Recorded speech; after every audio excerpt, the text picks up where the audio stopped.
José Miguel Mira, colecionador de automóveis antigos, filho também do colecionador de automóveis antigos.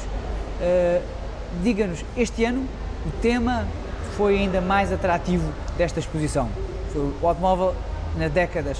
Exatamente, este ano pensámos em conjunto, quando digo pensámos, eu com o Grupo Diário do Sul, onde pensámos fazer a evolução da máquina, não só a evolução do automóvel, mas a evolução da máquina. Máquina essa que temos o apoio também do Museu do Relógio, de Serpa, com o Polo também de Évora, tivemos o apoio do Museu do Marceneiro e marceneiro, as pessoas vão perguntar o marceneiro porquê no meio disto. Ora, o marceneiro porque os automóveis começaram precisamente por ter muito material de carroças, de calechas, de coches, etc. E isso então o marceneiro fez parte e faz parte desta exposição também. O relógio, porque é uma máquina, tal qual como um automóvel, e tem a sua evolução. Ambos podem-se dizer que são máquinas do tempo, uns de uma maneira, outros de outra. Começámos com uma exposição, portanto, como disse, de 1890 até 1990, com um automóvel por cada década. 1890 trazemos um automóvel, um Clement Break de 1898, é o automóvel mais antigo a circular em Portugal. Não foi o primeiro a entrar em Portugal, o primeiro foi um Pagnard de Levasseur, que está no Museu do ACP no Porto, mas não circula. Este é realmente o mais antigo a circular. Depois temos um Buick de 1908, aqui já a representar os anos 1900, o início de 1900, a primeira década. Temos logo de seguida um Ford T Speedster de 1915, que trouxemos, é um automóvel de competição, que está muito bem restaurado, está todo em estado original e veio representar os anos 15. Depois temos um automóvel já de 1929, um Ford A Tudor. Este automóvel tem a particularidade de ter sido o primeiro automóvel a sair de série com vidros fumados.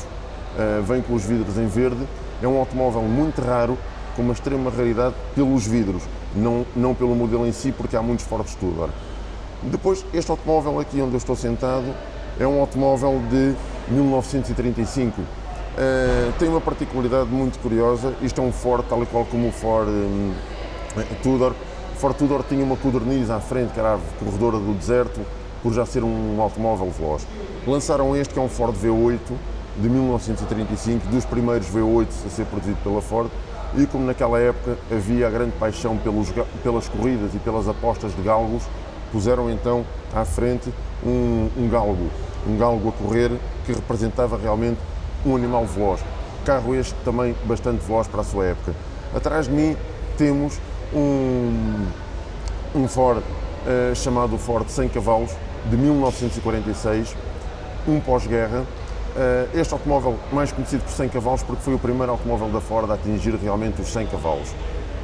Há também conhecimento que foi com um automóvel igual a este que Juan Manuel Fangio ganhou a sua primeira carreira pan-americana, isto nos finais dos anos 40. Depois, a representar os anos 50, temos uma peça muito interessante pela sua história, uma peça extremamente rara, aliás, peça única, que é um Rolls-Royce Silverdown de 1954, que pertenceu à Casa Real Inglesa, à Casa do Windsor, onde consta-se que a Rainha de Inglaterra tenha aprendido a conduzir. Não há uma certeza porque ela já no tempo da guerra conduzia os jipes, portanto, jipes, diferente dos carros, não é a mesma coisa, mas realmente andou naquele carro. Tem a particularidade de ter o Spirit of Ecstasy, para poucas pessoas que não saibam o que é a boneca que tem à frente, se me permitem o termo, que está de pé, de asas erguidas, em todos os outros carros. Neste tem um joelho em terra. E quando a rainha ou algum membro da Casa Real ia no seu interior, virava-se a estátua para trás a fazer a vénia como sinal de submissão. É um carro bastante interessante também por esse seu historial. Não deixamos de trazer uma moto também, representativa dos anos 50. Aqui uma Zundap Bella, que é uma moto muito engraçada, mas com a particularidade de ser extremamente rara por ter o sidecar ao seu lado. É uma moto com sidecar que as pessoas gostam bastante de ver aquilo. Entrando nos anos 60, temos um carro também, um Morris Minor. Neste caso um Morris Minor descapotável, é um carro que as pessoas olham e veem um carro muito parecido com o Volkswagen Karossa.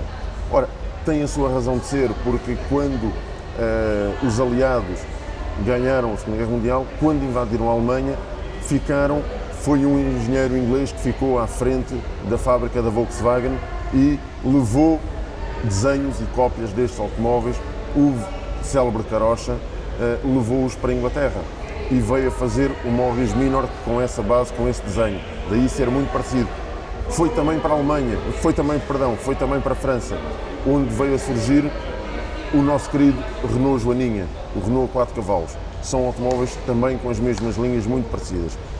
Entramos nos anos 70. Nos anos 70 temos então uma célebre Volkswagen Ponto Forma, que marcou não uma, mas variedíssimas gerações. Começou por marcar a geração dos hippies, que toda a gente se lembra dessa altura, e temos então ali o célebre Pão de Forma, que tão carinhosamente nós o chamamos.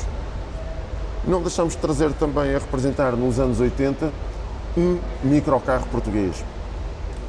O microcarro português que é o Sado, tem um motor Daihatsu, é um Sado, foi portanto desenvolvido e foi construído nem entreposto em Setúbal, um projeto de José Megre, e trouxemos esse carro também pela sua curiosidade e pelo seu tamanho, tudo é um carro muito curioso. Para terminar, nos anos 90, trouxemos um Honda NSX, o chamado Ferrari japonês. Carro este que tem um desenvolvimento feito pelo Ayrton Senna. Feito pelo Ayrton Senna quando estava na Honda, a trabalhar para a Honda, e ajudou a desenvolver este carro, que tem uma particularidade muito curiosa, é de ter dois motores. Tem um motor dianteiro, que é um motor de aspiração, e tem um motor traseiro, que é um motor normal, um motor VTEC. Este motor dianteiro que ajuda a alimentar o motor atrás. Portanto, é um carro que trabalha muito bem em baixas rotações, ao contrário de outros carros, não vou falar em marcas, mas de outros carros que em baixas rotações, carros desportivos, têm dificuldade em trabalhar. E este trabalha tanto em altas como em baixa, muito bem, com o auxílio deste motor. Foi uma grande inovação para a época. E terminamos realmente o tema desta exposição nos anos 90, portanto, 1890, 1990. Obrigado. Obrigado.